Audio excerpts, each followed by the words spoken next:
Continuamos entonces con nuestra sexta versión del Congreso ASOBOLSA, Bolsa de Valores de Colombia. Y para el inicio de esta tarde de jueves tenemos la tercera sesión del evento, en donde hablaremos sobre los retos en la administración de los activos financieros. Sobre este tema hablarán dos conferencistas internacionales, quienes desde su experiencia y visión nos ayudarán a comprender mejor el panorama que afronta nuestra industria en este sentido. El primero de nuestros invitados es el doctor Michael Sutphin, socio de la firma Watherhouse en Boston, Estados Unidos, quien hablará sobre cuáles son los factores que rediseñará la industria de la administración de fondos de inversión a nivel global. Graduado en contabilidad del Boston College, institución académica en la que también obtuvo una maestría en esta área del conocimiento. En su trayectoria profesional en Price ha estado además trabajando como consultor asociado en las sedes de Baltimore, Estados Unidos y en Irlanda.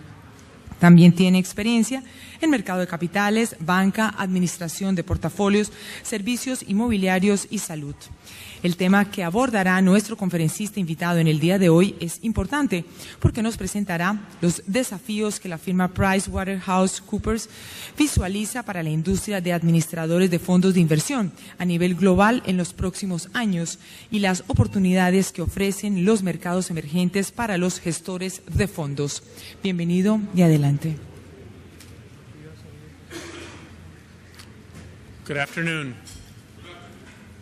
Thank you to ASOBOLSA, PwC, and Senor Juan Pablo and Senor Jaime Humberto Lopez and Valeria Gomez for all the technology help getting ready for today. I have the pleasure of presenting to you after lunch, which means hopefully I don't put anyone to sleep. What I want to talk to you about today is a paper that I helped contribute to for PricewaterhouseCoopers. And what we did in this paper, we titled it AM 2020. And the paper strives to predict where the global asset management industry will be by the year 2020. And we did a few things to inform our point of view there. Number one, we've been on a 4-year journey studying megatrends across the world. So those megatrends are demographic change, technology change, shift in economic power, and war for natural resources, among others. And through studying those megatrends and their impact on financial services, we also, PricewaterhouseCoopers has also done an annual CEO survey of more than 1,300 CEOs across the world.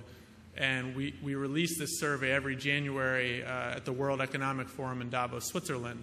So through study of the megatrends and analysis of the results from our global CEO survey, it's really helped to provide us some insights as to where we think the asset management industry will go.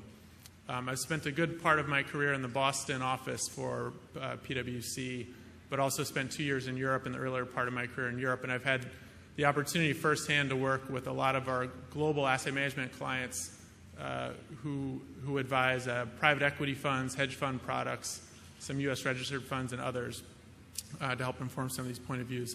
So because we are just after lunch, I thought it would be good to start us off with a video to ease you into the talk where we try to unpack and explain what we mean by some of these mega trends.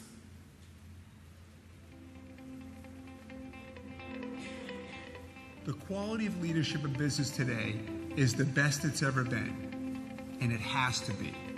The number of challenges that leaders are facing today are significant. The environment is challenging, and the pace to change is dizzying. As human beings, we all deal with curveballs. Personal life, professional life. Things that we didn't plan for happen. And it's up to us, if we want to be successful, to deal with those curveballs and persevere. At PwC, we have the privilege of visiting with thousands of companies and executives throughout the year. We have tremendous insight that we're provided through the dialogues we have with those executives. And from what we've seen over the last several years, business is doing terrific. Yes, the environment has been tough. Companies are doing very well and delivering great results for their shareholders and their other stakeholders. There are several reasons for optimism. For example, Over 70% of companies in 2014 that reported their capital expenditures to the street are exceeding Wall Street expectations. Patent filings are up over 7% over last year, and bankruptcies are down almost 12%. And from my perspective, one of the most common characteristics of successful business leaders is the ability to persevere when something that you didn't plan came your way. Leaders have learned how to fail. Let me say that again. Leaders have learned how to fail. What we have seen at companies across the globe is companies introducing to their cultures a willingness to try, make mistakes, and learn. Learning from failures is unto itself a critical business process. The second reason businesses are doing so well today is there's plenty of opportunities. In order to succeed, one needs an opportunity. And at PwC, we're seeing our clients take advantage of a number of opportunities, and we call those the 5 global megatrends. A megatrend is a macroeconomic force that's shaping our society. It's factual, scientific, and it's certain. The most important thing to understand about megatrends is that they affect society as a whole. And because they affect society as a whole, we're talking about a business's customers, employees, and stakeholders. And the reason this is so important, because in order to stay relevant to those groups, a company needs to address these megatrends. Demographic shifts. The changes taking place in demography across the globe is a drama that's playing out before our very eyes. Today, 40% of our world is getting older. We know those as countries such as Japan, Russia, Spain, and Italy, and 55 other countries that have aging population challenges. Across our globe today, there's 350 million people over age 70. In just 25 years, that number goes to 850 million. Accelerating urbanization.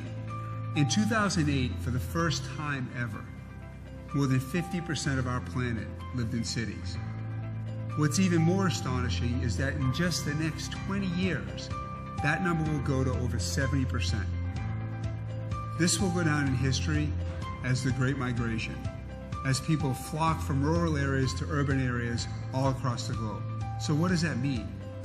Well, for one thing, it means that there'll be over $40 trillion spent on infrastructure in just the next 25 years. Shift of economic power. By 2050, the GDP of the emerging market 7 countries will be double that of the G7 countries. Newfound capital will be invested all across the globe as they look to diversify their newfound wealth. Climate change and resource scarcity. To support a population of more than 8.3 billion people by 2030, the Earth will need 50% more energy, 40% more water, and 35% more food. Demand and competition for these commodities will only increase as populations rise. Technological breakthroughs. The challenges posed by demographic shifts, accelerating urbanization, shift in economic power, as well as climate change and resource scarcity, those are intimidating. And in many cases, this last megatrend is the answer. Technological advancements across our world are allowing businesses and society to meet the needs of the other megatrends. For example, we've made significant progress in desalination to meet the world's growing needs for fresh water. And in one case, technology has been developed to turn moisture into water to feed growing agricultural needs in certain parts of the world. The cloud is changing the way businesses are run. Mobile is allowing access to new markets that weren't accessible in the past. And big data is driving advancements in artificial intelligence that in the past were only a dream. When you reflect on the megatrends, 3 pieces of advice come to mind. First, while the megatrends aren't new, and they're certainly not proprietary, the second order effect of what these megatrends mean to your business, to your customers, your employees, and your stakeholders, that's wide open. That's where the opportunity lies. Take your business on a deep dive into what the megatrends mean for you and create a sustainable competitive advantage. Second, understand the skill sets that leaders will need in the future in order to succeed. And finally, be optimistic. Business's track record over the last several years has been remarkable. Business has proven, you have proven, the ability to be successful in very challenging times, and be confident that it will continue.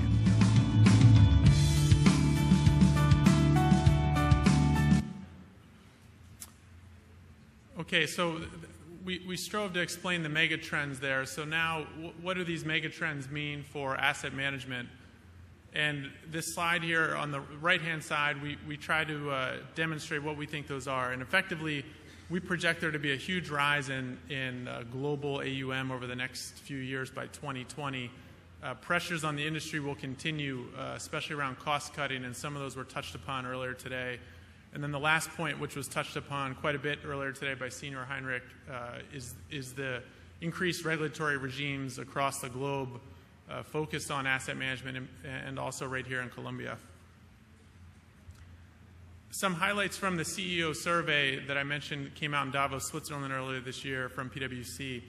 Over 1,300 participated, of which 123 were asset management CEOs. 97% of those CEOs feel very good about revenue in the next 12 months, and 58% expect to expand their workforce. So all very good signs. At the bottom, things they're worried about, certainly almost 80% continue to worry about austerity programs by various governments.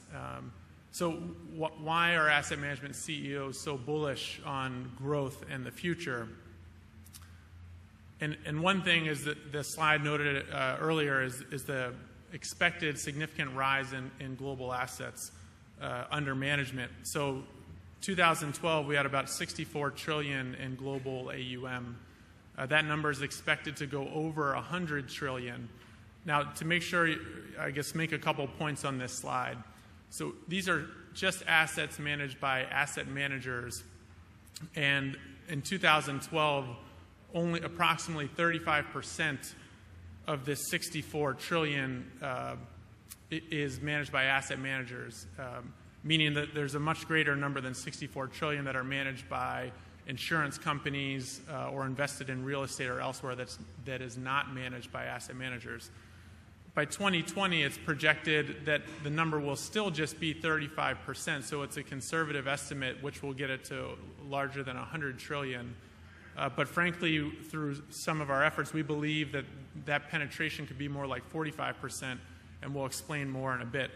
The primary driver behind the growth between now and 2020 is an increase in GDP, and there seems to, its projected GDP growth across the globe is greater than 5% between now and 2020, which is the primary driver. Those assets aren't going to come from all the traditional sources, though. There will be a much higher increase in assets coming from high net worth individuals and as well as pension funds. The cost on asset managers will continue to increase in a significant way. And this cost is a barrier. So regulatory regimes are requiring more investment. Trying to find talent becomes a continued challenge, and just more competitive is driving cost up. So costs are going up, and assets are rising, which should increase revenues as well, but a lot of pressures on the industry. The next strategic driver of change is the regulatory regime, which Senior Heinrich touched upon a lot. This covers some of the bigger global regulations that have come out, Dodd-Frank in the United States, FATCA, AIFMD in Europe, the Volcker Rule also in the United States. And these regulations are really driving transparency for asset managers. Asset managers are going to now, in most major countries, have to show what their holdings are to their investors and what their fees are, and transparency around costs. So these these all lead to game changers. And what we believe is that if asset managers can focus on these game changers, they can take these challenges and really turn them into great opportunities for growth in the next few years. The first game changer we talk about is asset management moving center stage. So what do we mean by this? Historically, because again, if you say the world's assets today, only about 35% of them are managed by asset managers. Who's managing the other 65%? And it's different by jurisdiction, as you would imagine, but in large parts of the world, especially in Europe, it's banks and insurance companies. And as the regulations have increased in Europe, a lot of banks have had to shed their non-core businesses to really focus on their balance sheet of the bank. And in shedding these non-core businesses, it's created a lot of opportunity for asset managers to move in and take advantage to manage some of those assets. So that's a big opportunity. The other point here on this slide is sovereign wealth funds continue to diversify their investments. If you look at their investment strategies today compared to 5 or even 10 years ago, significant differences, and asset managers are really playing a key role in sovereign wealth funds diversifying their investments, and we only expect that to continue. So really a great opportunity for asset managers to step up, and a lot of the talks I heard this morning sounds like right here in Colombia, it's a very similar story where there's an opportunity for this industry to really develop here.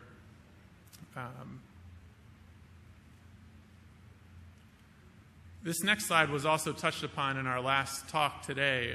The distribution, we believe, will really be redrawn.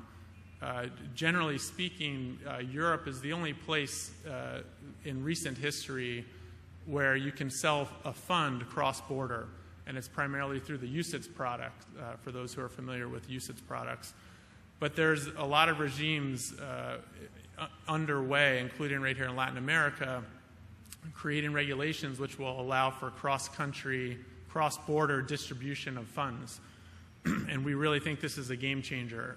For the asset managers who can take advantage of this change, by 2020 will be positioned very well to compete. And we see it as 4 regional hubs, so Latin America, Europe, North Asia, and South Asia. Noticeably, the United States is not on this map, and it's just a general view. The Securities Exchange Commission, our primary regulator in the United States, the SEC, does not have any plans to allow for cross-border distribution of U.S. regulated products. So, it's the UCITS product in Europe, which will probably be one of the most popular cross-border vehicles. But again, there's others, and there's currently proposed legislation and regulations in China which would allow for the first time ever distribution of fund products into mainland China. Fee models are really being transformed, and this is we don't believe this game changer will take place in every country across the globe, but we do think it's going to be a significant game changer. And so what do we mean by this? The UK is the first to move on this, and the idea is that most asset managers in a lot of countries will distribute their product through a third party, and oftentimes that asset manager will pay that third party some type of commission for selling their product to an individual, and oftentimes that fee or that commission that's paid is not known to the end individual investor. And the UK launched new regulations in 2012 that no longer allow for the asset manager to pay a commission to the end investor, to the third-party distributor. So this is a big change of how funds will be distributed in many countries, and we're seeing a number of other countries right now beyond the UK start to follow that lead in transparency on fees and transparency on how funds are sold. So we think by 2020 this will move to many countries across the globe. The next game changer, alternatives become more mainstream. passives are core, and ETFs proliferate. So this chart here shows that almost 80% of global AUM today are in actively managed products, right? So the asset manager is trying to pick securities that they believe will be winners, right? And the ETFs, for those that haven't dealt with ETFs or exchange-traded funds, while there are some active ETFs, most of the ETFs out there are passive products. So they will simply follow an index. So they'll map the S&P 500 in the exact proportion that the S&P 500 is set up, or the FTSE 1000, or whatever the index may be. And there has been absolutely tremendous growth in ETFs across much of the United States and Europe and in Asia now. And we're seeing the typical investors not just be either an active investor or a passive investor, but blending those strategies. And we see that trend very much continuing. And alternative strategies, so when we say alternative, typically we will refer to a long-short strategy, or you hear hedge funds. And 10 years ago, hedge funds were not typically available to the average investor. But today, in many developed markets, many average investors can gain access to alternative investment products. And again, we see that trend continuing with significant growth in that asset class. New breed of global manager. Seen some examples of this right here in Colombia, and heard some stories at dinner last night touching upon this, where regional blocks will start to develop and have already started to develop between asset managers cross-border. And branding will become important with these regional blocks as asset managers look to continue to diversify and get that global footprint, not only the assets that they advise, but also on the distribution.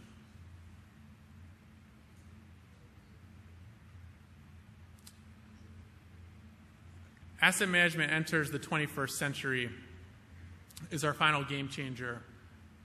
And what do we mean here? Investment in infrastructure and information technology will be incredibly important by the time we get to 2020. There's not a day that goes by that you can't pick up a global newspaper and read a story about some type of cybersecurity hacking. So as this industry continues to grow, that risk is very real risk today, and it will continue. So asset managers who are thinking about that today, really investing in their technology, is critical. And it's not just cyber risk, but it's also the ability to trade efficiently. And many are familiar with trade date +3 settlement on securities purchases. Much of the world has moved to trade date +1, and there's some who believe that could get to just a trade date settlement into the future. And the primary thing that's allowing that is improved technology and infrastructure. So asset managers who are continuing to invest and stay ahead will be positioned well for that by the time we get to 2020.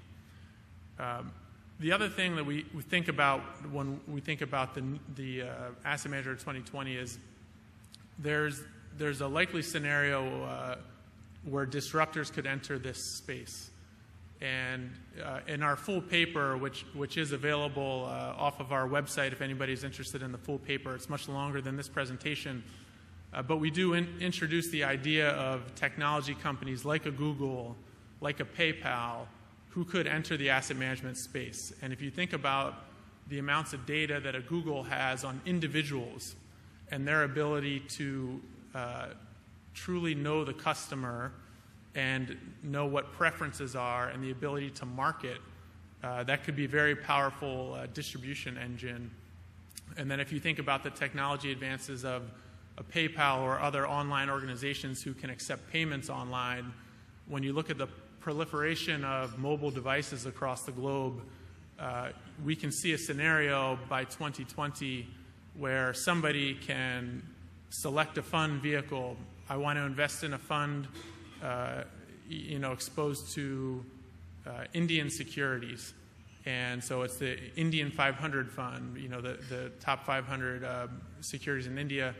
And through a touch of a couple buttons, I can, you know, invest $1,000 into that fund. And I have no idea how the operations happen behind the scenes. And if I'm the average investor, I probably don't care. But it's that type of advances in technology that some disruptors could potentially come into, which could really change this industry.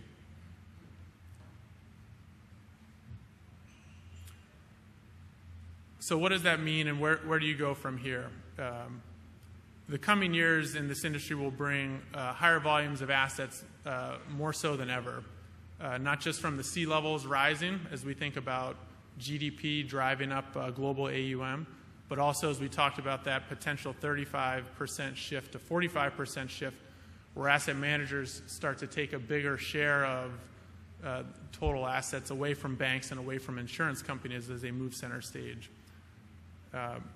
Asset managers really must outline a clear value proposition to their customers, being fully transparent over fees and cost. If you think about why a typical retail customer goes to an asset manager, it's to help them with life milestones, like children going to college, retirement, you know, or death, right? Passing away and leaving insurance for your family. Right now, all three of those things in most markets are fragmented. You go to somebody for life insurance, you go to a different party for college investments for children, and you know, maybe you have a retirement fund through your work. But again, by 2020, we see asset managers who are able to manage those life milestones for their investors all together to really be differentiated and be transparent, and that is the potential value proposition an asset manager has to bring to an end investor. The third point, educating investors in the products and solutions is going to be critical. Again, average investor doesn't probably understand derivatives, probably doesn't understand exchange-traded funds or passive versus active, and the ability of the asset manager to provide clear, easy-to-understand advice, you know, through a mobile app or whatever the means will be of delivery will be critical. And then the final point, tailoring investor needs will be crucial to maintaining trust and meeting investors' expectations. In much of the asset management space 5 years ago, a big asset manager might have had 300 different funds to choose from. They had a large cap growth fund focused on one country, a small cap growth fund. But more so than ever, we're seeing the trend where there's tailored solutions that combine those funds specific for the investors so that they don't have to decide which of those 300 funds they need to achieve the goal they're trying to achieve, which is probably one of those life milestones of, you know, retirement or school or whatever it may be. So the asset managers who are able to tailor products that can be used by third-party distributors or others to get a product specific to that investor will be key. So that concludes formal remarks. Covered a lot of material in a relatively short period of time. So happy to take any questions on the megatrends themselves, any of what we call the game changers, focus areas for asset managers, if you would like.